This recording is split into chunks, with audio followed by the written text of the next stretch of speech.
Yeah, thousands of Californians have been forced to flee their homes as a result of all of this rain and this wind that's caused so much damage. To give you a little perspective, we're in Felton, California. This is how high the water was in this one neighborhood. And you can see there's a lot of cleaning up left to do on roads like this one that are just covered in mud. But here's the worst part. It's not over yet. Different parts of California still under the flood warning, 90% of the state. And this is something that has already wreaked havoc, not just in the last week, but just even the last 24 hours alone. We have seen between the rain and the wind how it has triggered mudslides and landslides. It's closed portions of the highways around here. We know that one 5-year-old boy was swept away in the waters, missing for several hours, still looking for him. And in terms of what comes next, they're asking people to heed their local warnings, heed their local orders, because they're saying that if they have to come out and rescue you, it also puts their lives at risk. So in terms of what comes next, Mother Nature will be the decider of all of that. Back to you.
An earthquake was reported overnight in South Carolina, and this time it was not in Elgin, but in Hopkins, South Carolina. That's about 14 miles from Columbia. According to the U.S. Geological Survey, the 1.91 magnitude earthquake happened just after 11 o'clock last night. In the past few years, several dozen earthquakes were reported in Elgin, including a 3.25 magnitude quake that happened last May.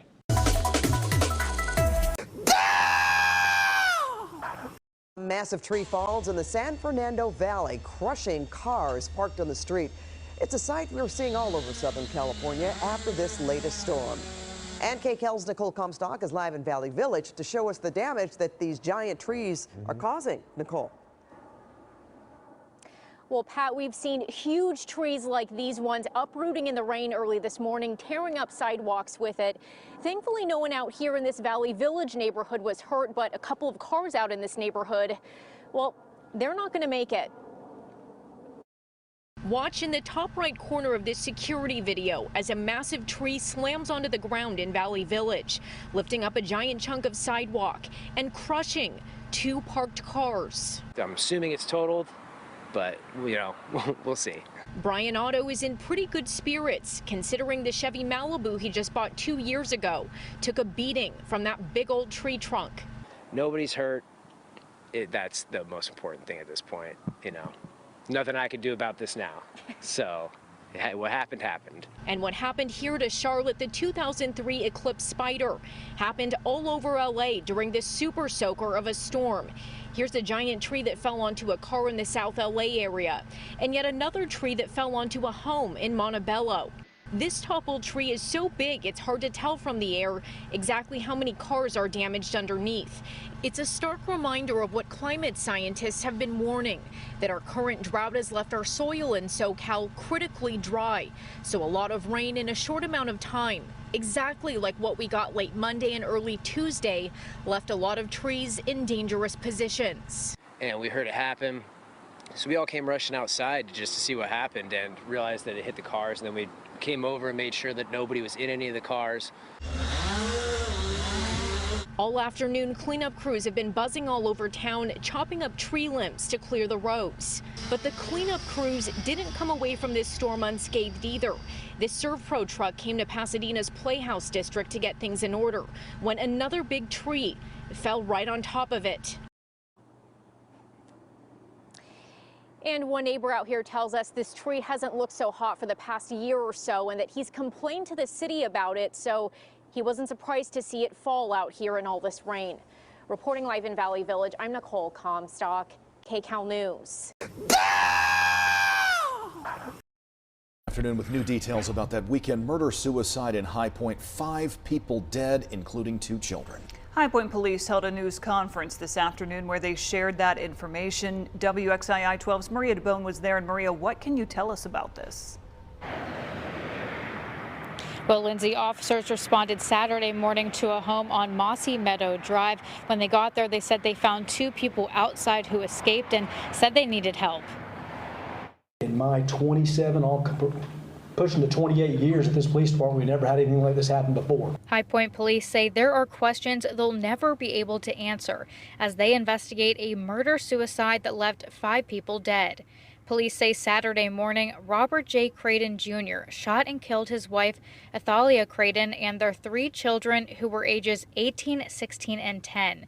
2 adults escaped the home, according to 911 calls. 1 is related to the family. Police say officers responded to the home 5 other times since 2014, 1 call for a domestic-related incident and another for an alleged assault involving Creighton. We have information from the family that he was suffering with some mental illness. We responded to the house in January of last year where he was served an involuntary commitment. We are still looking into past involvements. Lieutenant Patrick Welch said they're still looking into possible motives. I've expressed this to the family as we may never know why. What goes through the hearts and minds of a person that would do this sometimes dies with them.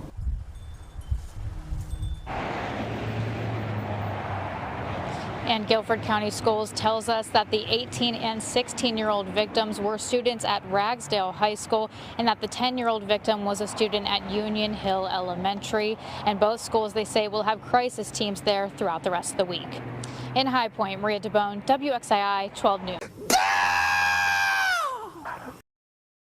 A 12-year-old boy died in a snowmobile crash this weekend.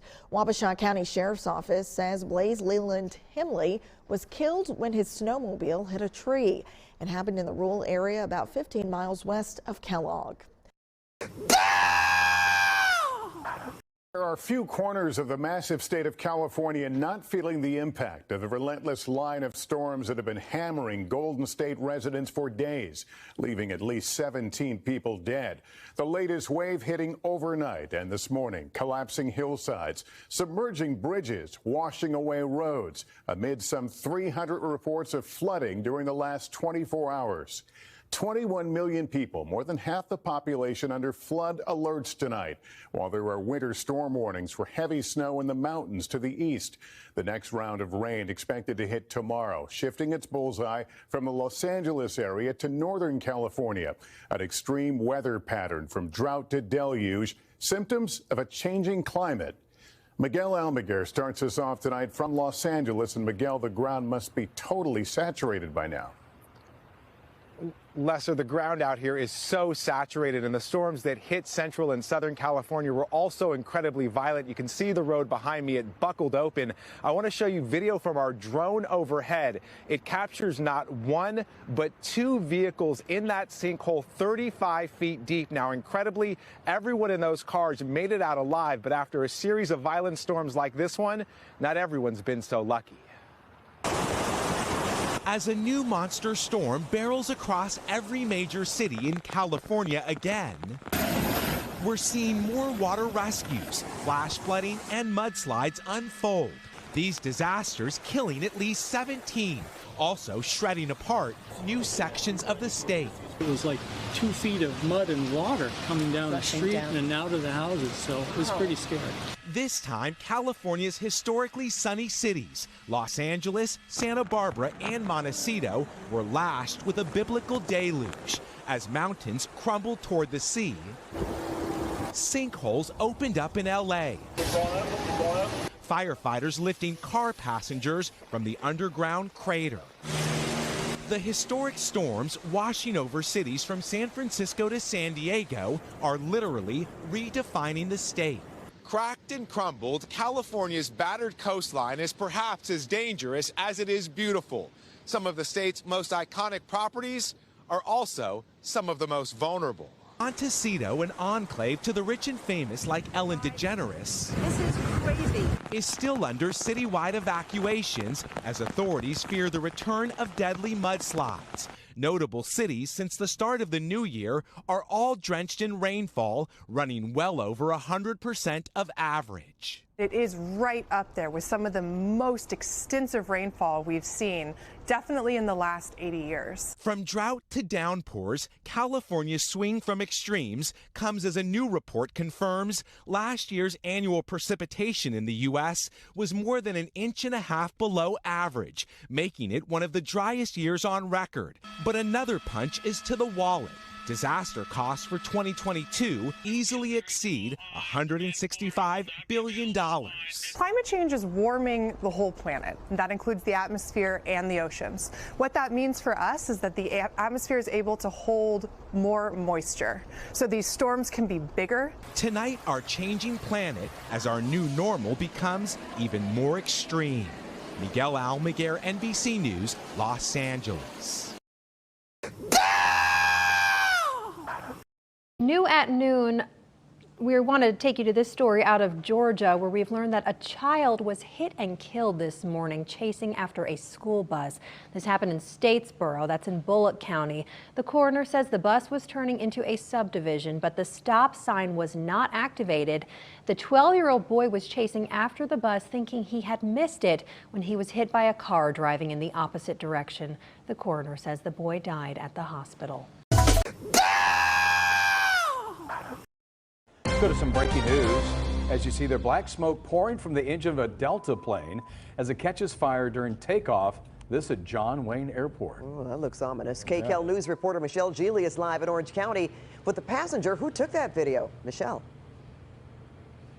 That's right, you guys. I met Delta passenger Jay Blackman on the curb here behind me. He was smoking a cigarette when I approached him.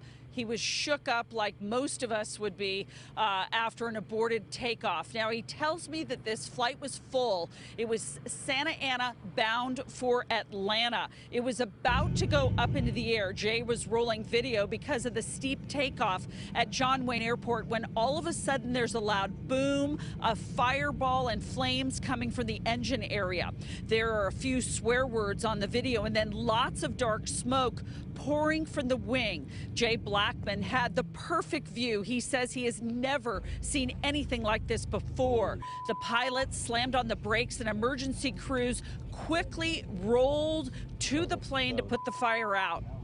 Blackman says he wanted to get off this plane. It was a boom.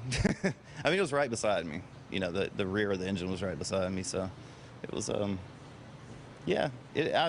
I travel a good bit. Never had that happen. It just shook me up a little bit, I'm not gonna lie. But so I'm sure that they'll make it right and get me on another flight. But it was, yeah, I don't know that I'd want to get on one right now, to be honest with you. But no, it was a blessing though. That's the thing I keep replaying in my mind is if that had happened in the air, that would have been a whole nother situation. So. Now, Delta confirms for us that there was an aborted takeoff due to an engine maintenance issue. Now, as for our passenger, Jay Blackman, he says he's going to stay on the ground for a couple of days and then he'll catch a flight home towards the end of the week. That's the latest here live at John Wayne Airport. I'm Michelle Geely. Back to you. We have a sad report out of Jonestown, Mississippi tonight. 2 young children's lives were cut short by gun violence. Jonestown is about an hour and a half from Memphis. Now, early this morning, a 9-year-old and a 1-year-old were shot and killed. Police found a 3rd child being held at gunpoint. Our Brittany Moncrief is in Coahoma County with the latest. Devastation filled this entire Jonestown community after 2 children were shot and killed Monday morning. Coahoma County sheriffs did arrest the suspect, who is now charged with murder and 2 counts of aggravated assault. But the pain in this community is far from over. All is usually calm in Jonestown, Mississippi, an area tucked in Coahoma County with a close-knit community. Everybody knows everybody, and everybody almost kin each other. It's normally quiet here in this area. But that wasn't the case early Monday morning. At about 2 a.m., Coahoma County Sheriff's Office received a call about a child shot at the Summit Garden Apartments. An off-duty deputy living in the town responded.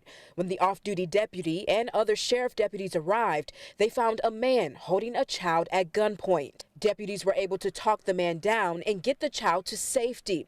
Once in custody, deputies found 2 other children inside with gunshot wounds. One, a 9-year-old boy, and a 1-year-old girl. Both died. 25-year-old Marquez Griffin was arrested and taken into custody. Never had no double homicide like this. Otha Hunter lives in the neighborhood across the street and was a sheriff's deputy for about 19 years. It's sort of frightening. You normally, when you hear 2 children, you know, getting killed like that, it's sort of rough on community. You know, I done raised about 13 kids and got about 20 grand almost. So it's sort of rough on me. It's sort of rough on everybody that live in this community. A community needing each other now more than ever. We stick together, hoping to help each other heal. We reached out to the family of the children who were killed, and as you can imagine, they did not want to speak at this time. Coahoma County Supervisor Darrell Washington is assisting anyone in the community who would like to speak with the grief counselor.